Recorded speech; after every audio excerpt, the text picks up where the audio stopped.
we're definitely going to keep the series going. I know we want to kind of just start with the basics because not everybody has the opportunity as I have that has the land. And, you know, as I said, most of my gardening is done on our little acre lot here. My big land goes to my horses and all of that fun stuff and our equipment for our other businesses. But yeah, so it's one of those things, getting in and just starting and, seeing, what I like to say is first start out and seeing what your kids like to eat all the time. And then from there, let me know. I can definitely give you some recipes. One of my favorite books, and you can find it on Amazon, is Back to Basics. This is the recipe that I learned. My basic white bread recipe is in here, but I can write it all out for you guys. I changed a little bit, but yeah, they actually break down, and I want to make sure where are my vegetables. As you see, I have things all taped up. But yeah, I mean, definitely for winter time, you can do winter squashes. As I said, the collards, the kales, like those heavy greens are great for this time of year. Beets, broccoli, carrots are great now. Yes, I do canned food. Yes. I can water bath can, I can pressure can. We know how to do jams and jellies and pickles and meats and you name it. If you are into canning, this would be your best friend. This is the one that my grandfather, who passed away about 2 years ago, this was his go-to book. The Blue Ball Processing. It literally breaks down everything for you. It's not been 2 years yet, Mom. Close enough. Just didn't know enough. And as I said, one of my cookbooks that I love is Living on a Dime. If you look up Tara, I'm going to spell her last name. It's Kellam, and her mom is Jill Cooper. They have their own YouTube channel too. That's Helen. They're definitely ones that can show you,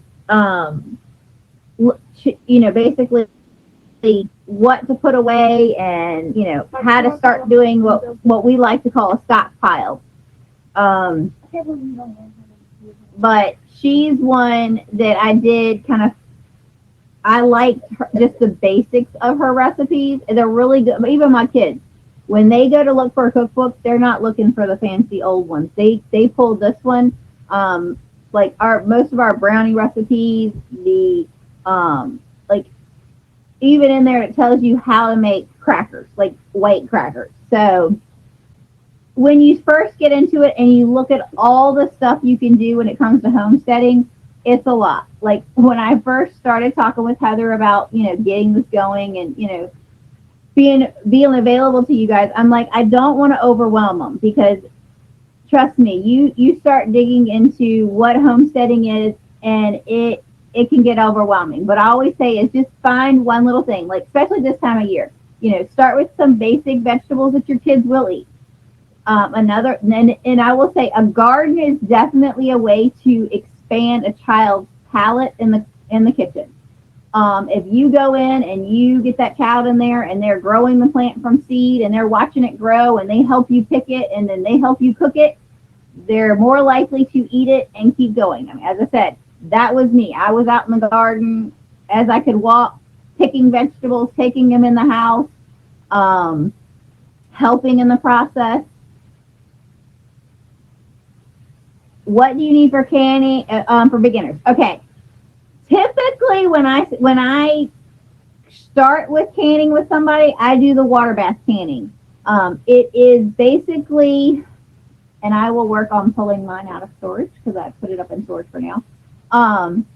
But basically, it's just a big pot that has a rack on the bottom, and you can put your jars in and you boil it. That's more of an acid. That's more for your jellies, your pickles, tomatoes, stuff like that. You don't have to bring it to a certain pressure and hold it at a pressure and basically cook it pressurized.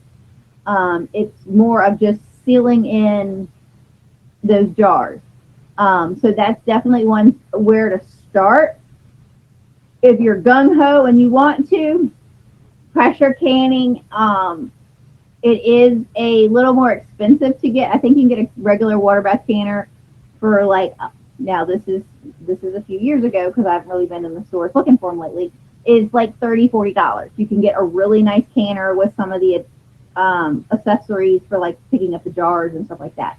Now a pressure canner, you're gonna spend 50. I think some of the really good ones that I've looked at before are like 100 and some more dollars. Now, as I said, I haven't looked in a while. I actually have an old canner from our family farm, and then the canner that I have is probably close to 10-15 years old. So, but as I said, once you get this kind of stuff, you're good. You're set. I typically say with the pressure canners, about every year, every 2 years, you buy a new gasket. How long does the food last? Now, if you listen to the government, they say a year or so. Me growing up, my grandfather usually had us eating 3 years past green beans, and we had 2 years sitting ready to be we're still going. So,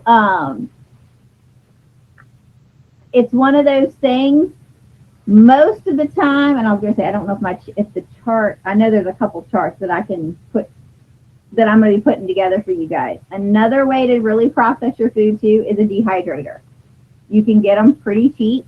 And they're really good at you basically putting it away. You can do a lot of your fruits dehydrated. Onions and stuff, you can dehydrate them and put them in there, and then get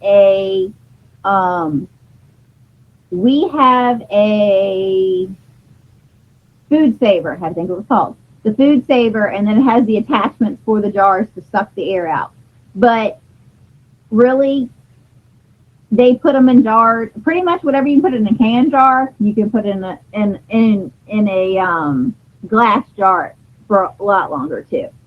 So I will find you that list of how long they say to keep them in there.